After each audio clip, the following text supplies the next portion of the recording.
Bonjour tout le monde. Nous allons évoquer aujourd'hui le sujet de la prochaine pleine lune, très intéressante, en Vierge, dans le signe de la Vierge, alors les troisièmes décans seront plus touchés que les autres, les signes du troisième décan, mais pas que la Vierge. Il y aura aussi les Poissons, les Gémeaux et les Sagittaires. Voilà, ces quatre signes seront pas mal pris par cette pleine lune du 14 mars 2025 à 7h58, disons 8h, heure de Paris, et également accompagnée d'une belle éclipse lunaire, une éclipse lunaire totale, appelée aussi lune de sang, puisque la lune devient sombre et prend une couleur rouge, un peu rousse. C'est pour cela qu'on l'appelle la lune de sang. Donc ça aura lieu le matin, et dans la nuit, vers 6h, vous pourriez avoir une chance de la voir, de bien la voir. Ceux qui sont du côté de la Bretagne auront encore plus de chance. Donc s'il y a des personnes qui m'écoutent de la Bretagne, allez-y, levez-vous tôt et allez observer, admirer cette magnifique lune de sang. Alors une éclipse lunaire, effectivement, c'est toujours un moment important, surtout lorsqu'on est dans un lieu où on peut la voir, complètement ou non, même partiellement, ça a un impact sur nous, sur du long terme, disons, paraît-il, semble-t-il, sur du plus long terme, ça peut aller jusqu'à 6 mois de ressenti. Et en fait, pourquoi elle est importante? Eh bien parce que ce sont des énergies très fortes, très puissantes, qui viennent ici nous toucher. Et bien sûr, ça nous touche particulièrement lorsque une pleine lune, une nouvelle lune, quelle qu'elle soit, vient appuyer un espace de votre thème natal, sur une planète, sur un point, sur un angle, formant alors des aspects. Donc là, effectivement, on est davantage pris dans le flux, dans le flot de cette énergie puissante. Donc, c'est difficile de faire des généralités parce que on est bien sûr tous uniques, et c'est vraiment en fonction de ce que cela vient impacter sur le thème, sur votre thème. Et là, le pouvoir est fort et puissant, et beaucoup plus puissant. Donc malgré tout, de point de vue général, effectivement, c'est un moment important. Alors la pleine lune, là, aura lieu, c'est un aboutissement, l'accomplissement de quelque chose. On finalise un dossier, une idée, un projet, une démarche, selon une relation, et également, d'autant qu'on a Vénus qui est passée rétrograde depuis début mars. J'ai fait une vidéo là-dessus qui s'appelle Comment aimez-vous. Effectivement, cette Vénus rétrograde, Mercure bientôt rétrograde, nous apporte des éléments importants. Il se peut que ça touche l'amour, selon l'endroit où vous êtes, selon votre situation personnelle. Le sujet de l'amour est vraiment mis en évidence ce mois-ci. Et pendant un certain temps, Vénus rétrograde nous amène à la profondeur, à la réflexion amoureuse, à la manière dont on perçoit ces relations, dont on les vit, comment est-ce qu'on souhaite les faire évoluer. Il y a une vraie réflexion, un vrai travail d'introspection ici, d'autant que Mercure est conjointe, en tout cas le 14 mars. Mercure sera juste après 1 degré quelques, ce qui est rien, de Vénus. Donc il y a une réflexion mentale, il y a aussi des échanges importants avec d'autres personnes, de nouvelles rencontres, on a envie de communiquer. Donc tout ça est assez fort. Nous avons vraiment une concentration de planètes entre le Bélier et le Poisson qui apportent des éléments très très puissants. Et notre pleine lune se passera donc dans le signe de la Vierge à 24 degrés à peu près, de la Vierge. Donc tous les troisièmes décans que j'évoquais, je pars un peu dans tous les sens là, c'est pas grave. Le troisième décan que j'évoquais concernant la Vierge, les Poissons, les Gémeaux, les Sagittaires seront vraiment touchés. Et évidemment, si on est du deuxième décan, c'est dégressif en fait. Si on est du premier décan, l'impact est moins fort, les émotions seront moins fortes. Mais en tout cas, ça met en lumière des éléments particuliers de votre vie. Donc la nuit risque d'être un petit peu agitée. La nuit précédente, la nuit donc du 13 au 14 aussi, et parfois du 14 au 15. Ça peut durer 3 jours. Ce qui est important ce jour-là, il y a également Saturne qui a rejoint notre Soleil. Donc effectivement, tout ça accompagné de Saturne, de l'éclipse lunaire totale, de la pleine lune, et des éléments également Vénus, Mercure-Vénus.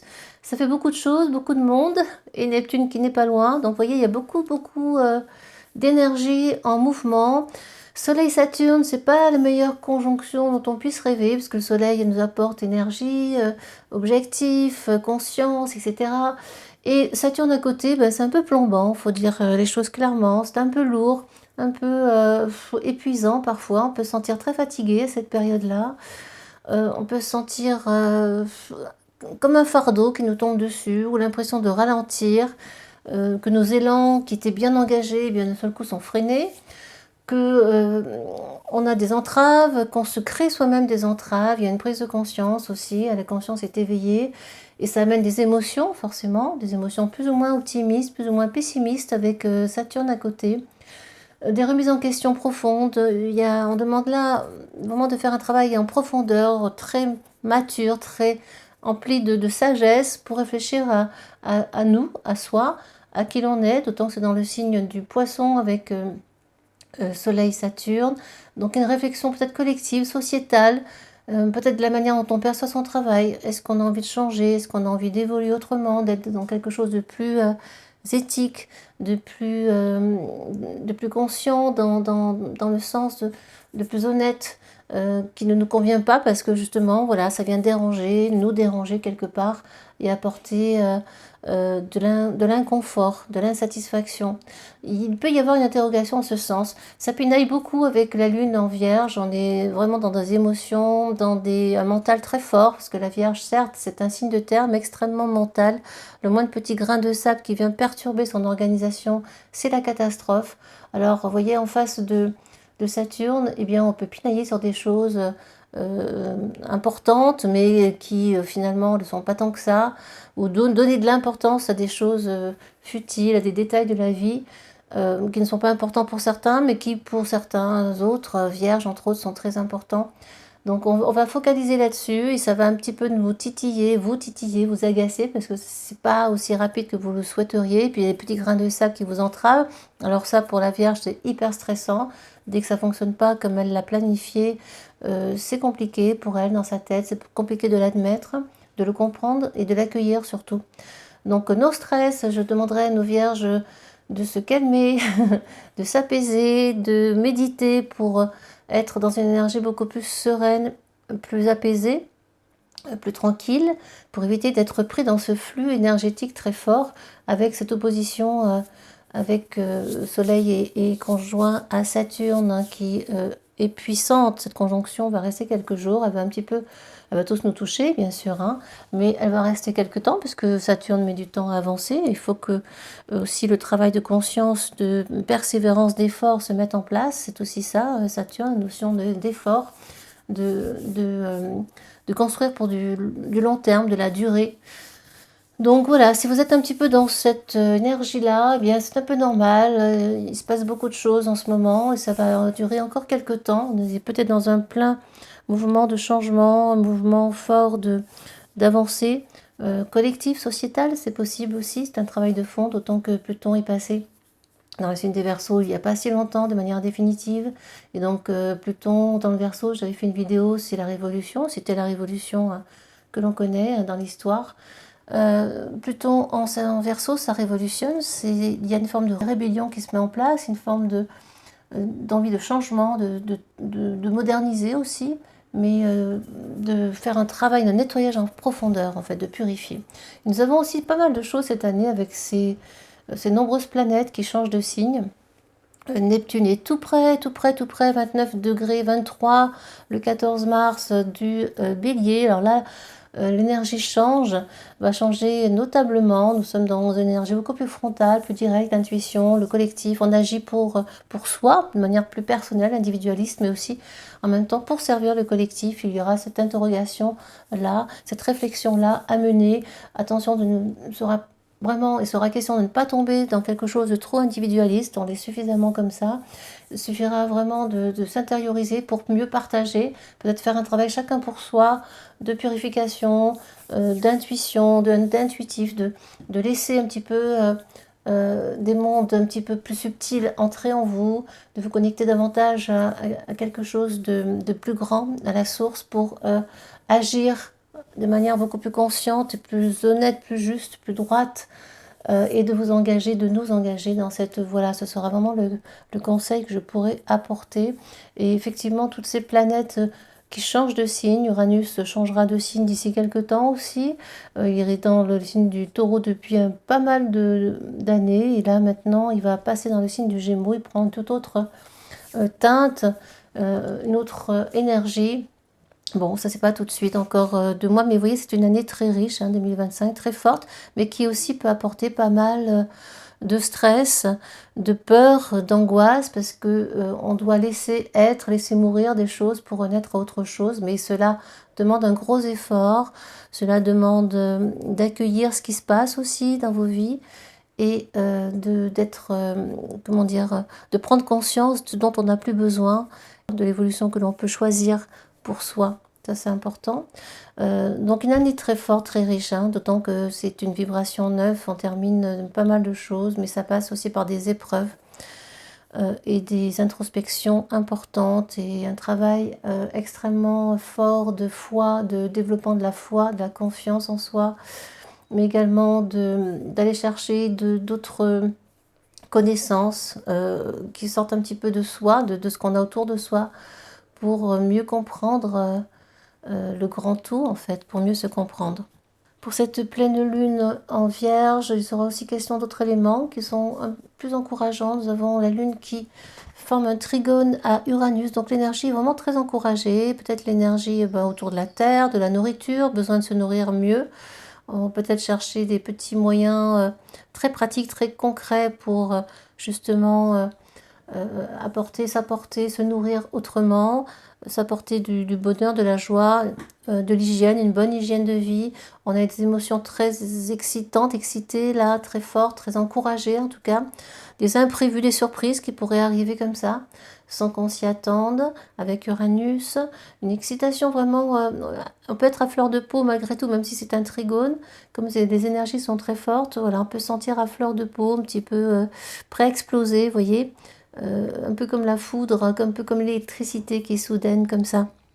Vous pourrez sentir du magnétisme qui arrive, de l'énergie puissante. Et Uranus forme également un sextile au Soleil et forcément du coup à Saturne. Donc oui, là c'est un peu, c'est fun et moins fun. Mais en même temps, on nous demande vraiment cette prise de conscience. Voilà, avec Uranus, une prise de conscience soudaine. Ça pourrait être le cas. Vous pourriez d'un seul coup réaliser que ceci ne convient plus, que cela ne marche plus, que la relation ne marche plus, qu'elle ne vous nourrit pas, etc. etc. Donc, au contraire, c'est peut-être très encourageant, cette énergie d'Uranus avec Soleil-Saturne. Quelque chose de vraiment très conscient là, puisqu'on est dans le conscient et de l'autre côté dans l'inconscient. Donc les deux parties vont s'animer, le conscient et l'inconscient vont se mettre en place. Beaucoup de rêves certainement, qui pourraient être très révélateurs, très forts, très puissants, dont on se souvient souvent, vous voyez, peut-être très dérangeants aussi. Cela dépendra de votre perception par rapport à ça, comment vous vivez la spiritualité, tout ce qui est de l'ordre des rêves, des choses un peu plus inconscientes. D'autant que Neptune n'est pas loin et qu'effectivement, nous avons également cette lune qui forme cette opposition.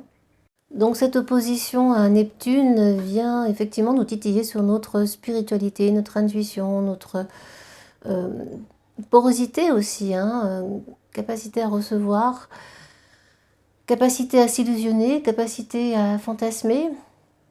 On est challengé là quand même. Et on nous demande d'être un peu plus réaliste, d'être conscient, voilà, de développer un peu la conscience, là, de tâcher de comprendre le phénomène qui est en jeu pour chacun.